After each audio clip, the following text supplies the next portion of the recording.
So we're going to start in Matthew 8, verse 23.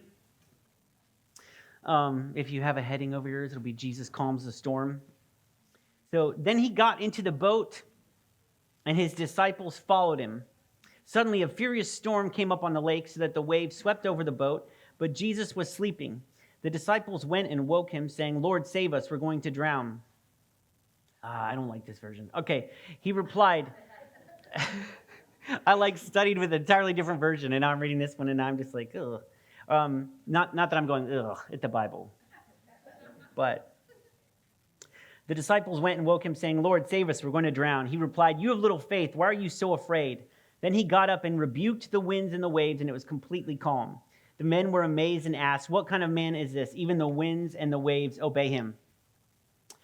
So before we talk about the miracle that occurs here, I want to address the storm on the lake. And I love this kind of stuff. I'm sorry. So this lake that they're on is the Sea of Galilee. It's actually a lake. I don't know if you guys knew that. I remember when I first discovered that, I was very disappointed. The Sea of Galilee is also called Lake Tiberias or Lake Kinneret. So I know some of you are like, "Oh, I didn't know that. I know Lake Tiberias, but same thing as Sea of Galilee." And so when I I don't know if you thought this, but when I first discovered this was a lake, I was like, how bad could the storm be? How big are the waves? We live on the beach, right? We have hurricanes, okay? So I was like, it's kind of, I don't know about that. It's kind of like, how big could this storm be? And of course, that's what people think when they start to doubt. They're like, it's a lake. How big could this storm be, right? And so we start to diminish the miracle, right, and think it's less than it actually was. Another thing that cast doubt in our minds concerning this miracle is that a lot of these disciples are fishermen, right? They've been on this boat. They spend their lives on the water. Why would they push out into the lake when a storm is coming, right? I mean, we can see a storm is coming. Why would they push out onto the lake? And if they did push out, why were they so afraid? I mean, surely they've been in this type of situation before. I mean, being raised on a fishing boat, they've surely been caught in a storm before. So why the fear? Right? Could it have been that bad of a storm? And why so much fear from the disciples? So first, I want to address those doubts as to the accuracy of this story and this writing before we go any further. So if you would, let's look at this first picture that I drew. Just kidding. Okay, so this is Galilee. Galilee in the time of Jesus. It's at the bottom left. I picked that font myself. It's coming back. Okay, so that's the Sea of Galilee in the middle. It's in northern Israel, but it's in the middle of our map here. And you can see it's kind of in the middle of many locations that are prominent in Jesus' ministry. You can go to the next one. So you can see here Mount Beatitudes. It's right in the center above. And then Capernaum, and then Bethsaida, and then Gergesa over here, which we'll go to tomorrow. You can see Caesarea Philippi. So you can see, this is kind of central to a lot of locations we see in the Bible where Jesus is ministering. And so this is very central to his ministry. And if you've ever been to Galilee, you can go to the next one. Has anyone ever been to Galilee? Cool. It's like one of the greener areas in, sometimes you go down to Israel and you're like, this is the promised land? Not that I'm God, but Galilee is beautiful. Lots of greenery that you're not going to see elsewhere. You can go to the next one. All right, in the Sea of Galilee, it's unusual for a lake. It's relatively small. It's 13 miles long, 7 miles wide, but it's also 150 feet deep. The thing about this, very important to our study, it's 680 feet below sea level. Okay, it's 680 feet below sea level, and you'll see why that's important in a minute. So if you go back to I think I put it in next anyway. You can go next. All right, so if you take a close look at this picture, you can see that it's surrounded by mountains, right? With valleys, gullies, there's ravines. All those little black lines are ravines coming in to the Sea of Galilee. And if I had a picture of the whole thing, you would see that these valleys and these ravines come in from every direction, straight into the Sea of Galilee, surrounded by mountains with ravines coming through. So I think you can go to the next one too. So if we look at the next picture, we can see how the storms work in the Sea of Galilee, because it's a little bit different there, okay? So one of these valleys is actually known, I don't know, it's called the Valley of Doves, and it's in the same, it looks the same as it did when Jesus was walking. And so the path through the Valley of Doves, it's like one of the only things in Israel you'll go to and you're like, oh, this is like how Jesus saw it. Okay, and so it's called the Valley of Doves, but it's also called the Valley of Winds because wind just rushes through this valley. So when a cold wind comes from the west, this is like meteorology class a little bit, huh? So when the cold wind blows from the west, these valleys are acting like gigantic funnels, and they compress the wind, making the wind stronger and faster so that they rush down on the Sea of Galilee in a sudden and violent way that's really unique to this particular location. Humidity is 98 degrees, should be sunny tomorrow. You can see, no, I'm just kidding. That's what I just feel right now. All right, and so very, very sudden and violent storms, but also sudden and violent winds, even on a clear day. And there's many stories. When we were there, it was a nice day, but it was still kind of choppy and windy. And there's stories from tourist groups who traveled there of being suddenly caught in a storm, even when the sky's perfectly clear. You set out on a boat, even now with all of our technology, you can set out and be like, oh, it's so sunny, and then be caught in a storm because it's nearly impossible to predict when the sea is going to be treacherous. And during the storms in the Sea of Galilee, the waves have been measured as high as 10 to 12 feet. Yeah, and there was a video of it, but they had subtitles. I didn't like what they were saying. So I was like, forget it. But I was going to show you. But so they've been measured 10 to 12 feet on this lake. Okay, so this lake, the Sea of Galilee, is a little bit different. And you have to remember, no, that's my next point. Getting ahead of myself. All right, so the wind, I said, remember, it's 680 feet below sea level. And we see the sea out here. We see the sea out here to the left, okay? So it's rushing through these funnels downhill, okay? So when it hits the lake, it's hitting the lake at an angle. And it's coming through all these gullies simultaneously. And so, I mean, you can see the swirling that it's showing there. And it's hitting the lake at an angle, going downhill from many different directions at one time. So it's like, so all these winds are hitting in the water at the same time, making, I mean, a lot of times you can tell which way the wind is blowing based on the waves, right? When you're looking out on the water, it's like, okay, everything's going this way, right? But this, since it's coming from all directions, the waves are like, is this a really good, is everyone getting it with this? They're smashing against each other, coming from different directions, making it even more treacherous for a boat, okay? And the wind is so strong that people have said that they've been hit by the spray of the water 200 yards away from the lake, okay? And not only that, but in this text, the Greek word that we have translated as furious storm is actually, that word means earthquake or tempest, a great shaking. So it's saying there was a great shaking, okay? And when it says the waves swept over the boat, and we do know that water was filling the boat, we're going to read a little bit from Mark. But when it says the waves swept over the boat, the actual wording is hidden by the waves. The boat was hidden by the waves, meaning that, I hope I get this right. I don't want to sound like an idiot. So that when the boat was in the trough of the wave, you couldn't see it. Okay? Got it? I got all these boat people here. I better not get this. Everyone's nodding, so if everybody says something and everyone's like, are we like, my information says? So when the boat is in the trough of the wave, it couldn't be seen, okay? So this could tell us how professional fishermen might be caught unaware in a storm because they were sudden, they were violent. But there's still more to this to add to the drama of the situation. Both Mark and Luke have this recorded. I'm going to read this out of Mark. In Mark 4:35. If you want to go there. You don't have to, though.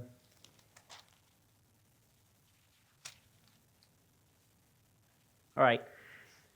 So here it says, that day when evening came, he said to his disciples, let us go over the other side. Leaving the crowd behind, they took him along just as he was in the boat. There were also other boats with him. A furious squall came up, and the waves broke over the boat so that it was nearly swamped. I'm just going to keep reading just in case. Jesus was in the stern, sleeping on a cushion. The disciples woke him and said to him, I like this version better, "Teacher, don't you care if we drown?" That's the original. That's how Mark puts it. "Teacher, don't you care if we drown?" So this tells us, I don't know if you picked up on it, but what time of day was it? It was evening. It was nighttime. Which I don't know about you, but bodies of water in a storm are much more terrifying at night. Okay? And you have to remember, has anyone ever been on the sea out at night away from the lights? Do you love it?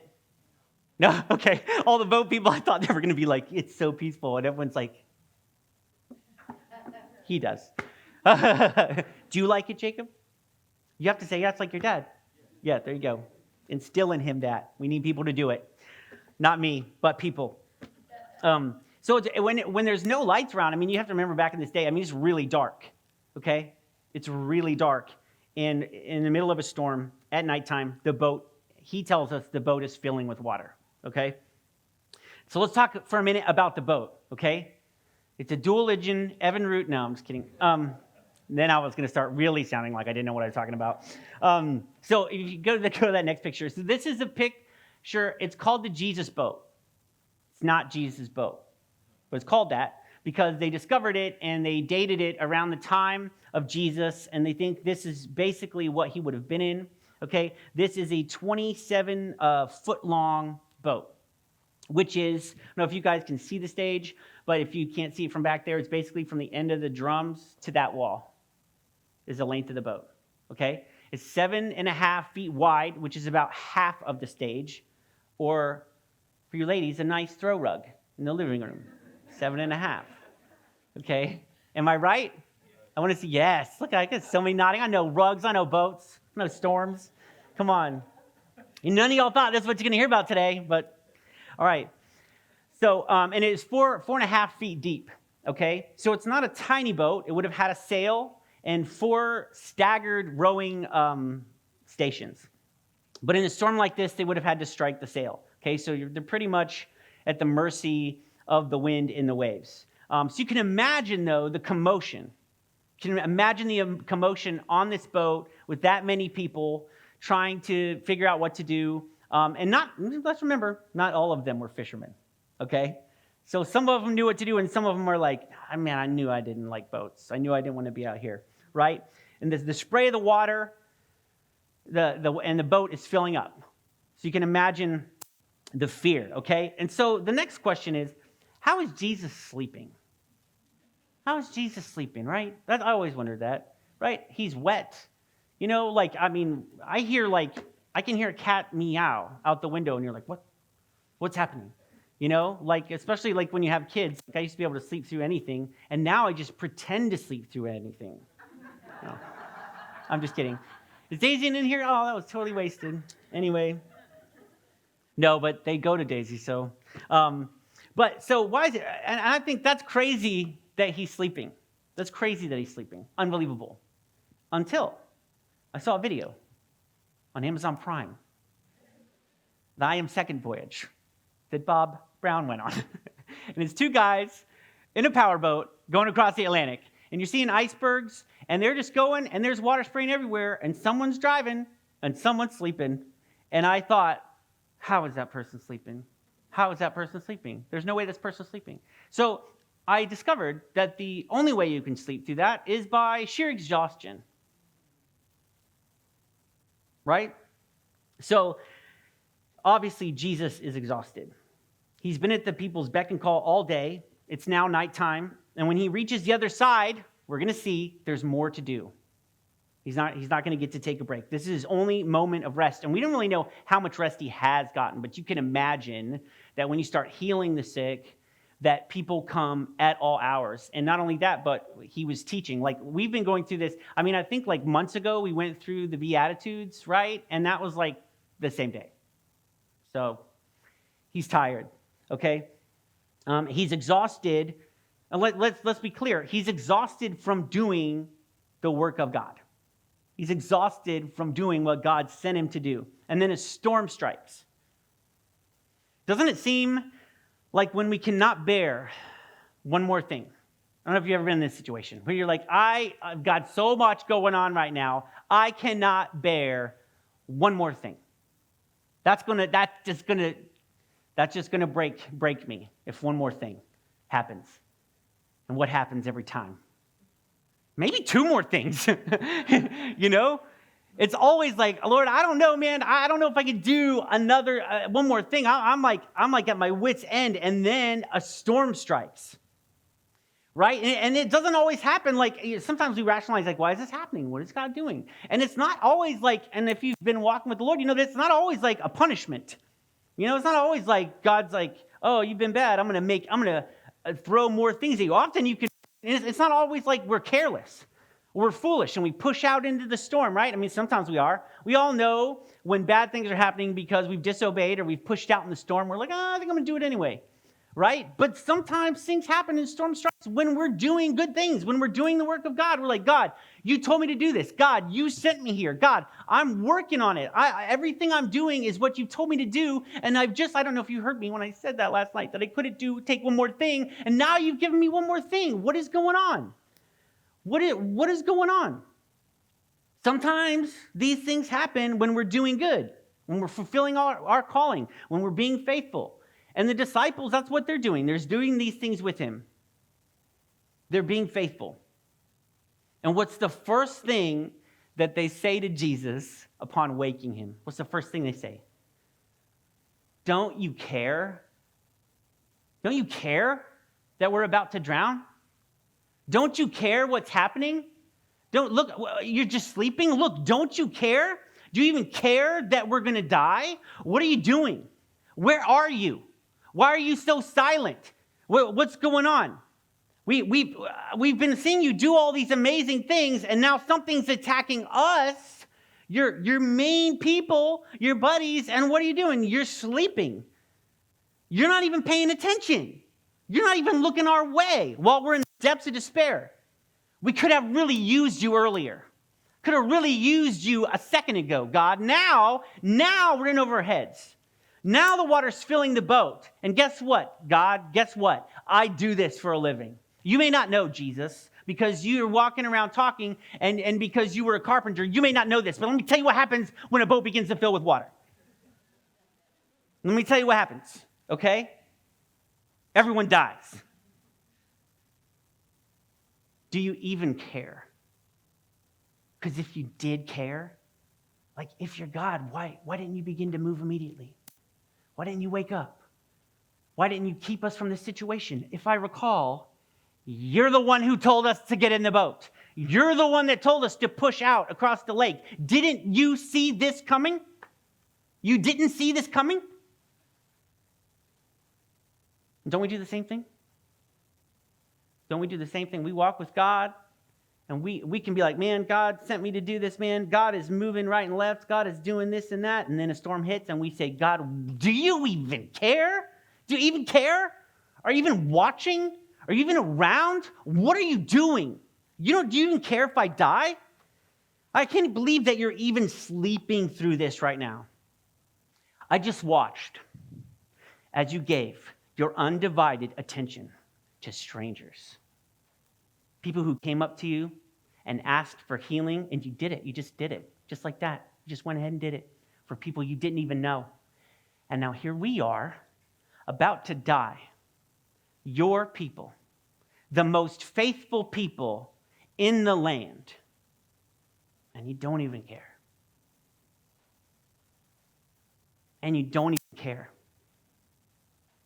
I just watched you answer prayer after prayer after prayer after prayer of all these other people. And yet, where are you now? Have you ever felt like that? Sometimes it's harder. It shouldn't be. But sometimes it's harder when we see other people's prayers answered and we're wondering, God, where are you? But was he there the whole time? He was there the whole time. He had never left. But when did they wake him? When did they wake him up? The boat's filling up. Waves don't immediately start out at 10 to 12 feet. Why did they take so long to wake him up? You ever wonder that? Because these are professional fishermen. They know the water. They know their way around. They know better than Jesus, right? I don't need your help yet. I've got it under control. I don't need your help yet. I know what I'm doing. There are things I pray for when I feel like things are out of my control. There are things I pray for when things are getting bad. There are things I pray for when the storm gets bad. But this is in my control. I've got it. And too often, we have things in our own control as Christians. We do it in our churches. This is how it works. This is how you get people saved. This is our system. It works. We do it in our jobs. This is what I do. This is what I know. This is how you got to talk to people. This is how you got to treat people to get things done, Lord. This is what you do when something breaks. This is what you do when the finances are low. Lord, I know what I'm doing. I know what I'm doing here. And it's not even like, God, I know what I'm doing. It's just like, we don't even I know what I'm doing here. I'm just going to, when you know what to do, you just begin to make those steps. When something happens bad and you know what to do, what do? You go into action. You begin to take the steps that you know to do to fix that situation. And the more you know about that, the quicker you are, the less you need to go on YouTube and find out how to do that. Right? Because you know. You don't need advice, you don't need help because you know. And sometimes it's there in the knowing, in our own wisdom, and in our own expertise that we don't go to God. Until we think it might be too late. Until the storm is a little too big. And sometimes, if we're honest, that's when we go to God for the big things. Like we're saving our prayers. Like I get 5 answered prayers a year, and so I'm just saving up for the big ones, right? But we wait. And the more we think we can handle something, the more we think we can fix it, the deeper hole we get in, the deeper the trough. And then when something hits, and that's when that prayer comes out, just like these disciples. And let's be honest, it kind of feels good that the disciples said something we might say, because then we're like, oh, okay. Because I feel like I need to be really holy. And then seeing the disciples say, don't you even care? You're like, I've prayed that prayer. I prayed that prayer, and we do. We're like, God, where were you this whole time? Where were you this whole time? God, you saw me doing this. You didn't bless it. I went to do this, and you didn't bless it. And then I tried to fix this, and you're like, and then you're giving me other things, Lord, and things are just getting worse. Do you even care? What are you doing? What are you doing? Where are you? You're like, why did you wait so long to wake me up? Not that he's sleeping. It's just for the story. Why did you wait so long to come to me? Why are you waiting until the problem is overbearing to seek me? Is it because we don't think he cares about the little things? Is it because we don't like to seek help? We like our independence? We like to be seen as strong. We see it as a weakness. Why? And it's all different for different people.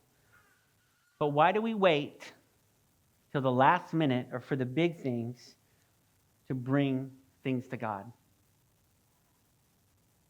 See, what's the difference?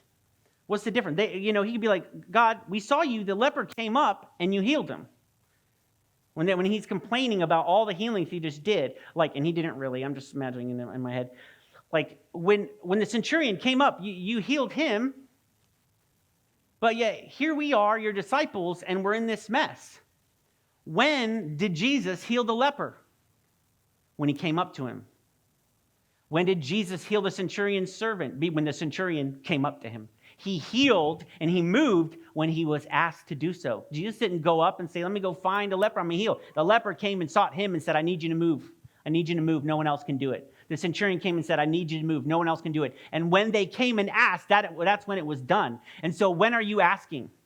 When are you asking? The disciples are saved when they ask, but they just refuse to ask because they didn't want to put him out. They didn't want to wake him up. And they love him. They know he's tired, but they said, he's tired. Let's just do that as much as we can. The other things God has to worry about, let's just do as much as we can. Let's just do this in our own strength. But you have to, and then you say, God, where are you? He said, did you ask? Did you ask me yet? Did you bring it to me? God wants us to bring our cares and our problems and lay them at his feet, big or small. He wants to be involved in everything, big or small, from the very beginning. If you're wondering how things have gotten out of control, when have you brought it to Jesus? When have you brought it to Jesus? How many times have you prayed, Lord, do you even care about this situation? And when you pray that prayer, is it the first time you prayed it? And I know sometimes it's not. I know sometimes we're praying our hearts out and we're like, Lord, do you even care? Are you asleep? Are you watching? But guess what? Jesus got to display when he woke up his power. And be like, Lord, why did you let this happen? Did you even know? Could you not see? And in his heart, it's like, yeah, no, I could see. I knew it was going to happen. But I needed to increase your faith. So you saw me heal a leper. You saw me heal a centurion from a distance, right? And you still doubted I had power over the wind and the waves. Who do you think that I am? And you even they say, who is this man? Who is this man? And he's like, see, you need to know who I am. You've seen my goodness, and yet you still doubt. You think I do stuff for other people, and you doubt I'll do it for you. You've seen me heal, and you think I have power over sickness, but you need to know I have power over the wind and the waves, and you need to believe that, because soon you're going to need to believe that I have power over death. Do you know who I am? Do you know who I am? And so sometimes we're going to be in situations where we are in over our heads, and sometimes it's our own fault. We're like, God, where are you? God, where are you? God, where are you? But we need to be in those situations before we see God move mightily, before we see that was a miracle, because there was no other way. And so we can say in our hearts, who is this Jesus? I know, I've heard, I've read, but man, the love that he shows and the faithfulness and the power that I'm seeing is beyond what I know. And let me tell you something, Jesus, his power, his authority, his love, his faithfulness, his goodness is always going to be more than what you know. Because it's that amazing and it's that big and it's that good. So when we're in those situations and we come to him, the one question we don't have to ask ever is, do you even care? Because he cares more than you do. But he's doing something that you can't always see. And sometimes we have to be in over our heads before we see the glory of God. Do you guys want to see the glory of God? I want to see the glory of God. I want God to display his authority, his power over the elements, over sickness, over death. But we have to ask for it. We have to lay it at his feet. As Christians, as his people, we cannot wait to bring things to him. Let me tell you, he wants in on the big and the small. He wants to be a part of your lives from beginning to end. He wants to converse with you, and he will, I promise you, he will see you through. And in those moments when you're thinking, God, are you even here? God, do you even care? That's when he's the closest. And if you are faithful and you stick it out to the end, you will see where he was that whole time. I don't know how many times in my life I said, God, do you even care? Where are you? And then later I look back and I said, you didn't even do one thing in that moment. You did so many things to carry me through that moment. How dare I even ask you, where were you? Because you were there from beginning to end. Lord, I just thank you and I praise you that you are good. I just thank you that you have power over all things. I thank you that you are faithful when we are not. I thank you that you are good when we are not. And I just pray that we would be a people, Lord, who invite you into our lives from beginning to end, moment by moment, Lord. That we spend that time with you, Lord, that we bring you all of our needs, big and small, that we would understand our worth, that we would understand that you want us to bring those things to you, big and small, that we would understand that you care, that we understand what you mean when you say you will never leave us or forsake us. I just thank you, Lord, that you are faithful. And I just pray whatever anyone's going through in this room today, Lord, that they feel your presence, that they feel your peace, that they feel your comfort, that you can carry them to where they finally see your goodness and your faithfulness in the end. We thank you and we praise you that you are who you are. We give you all glory and all honor and all thanks. In Jesus' name I pray. Amen.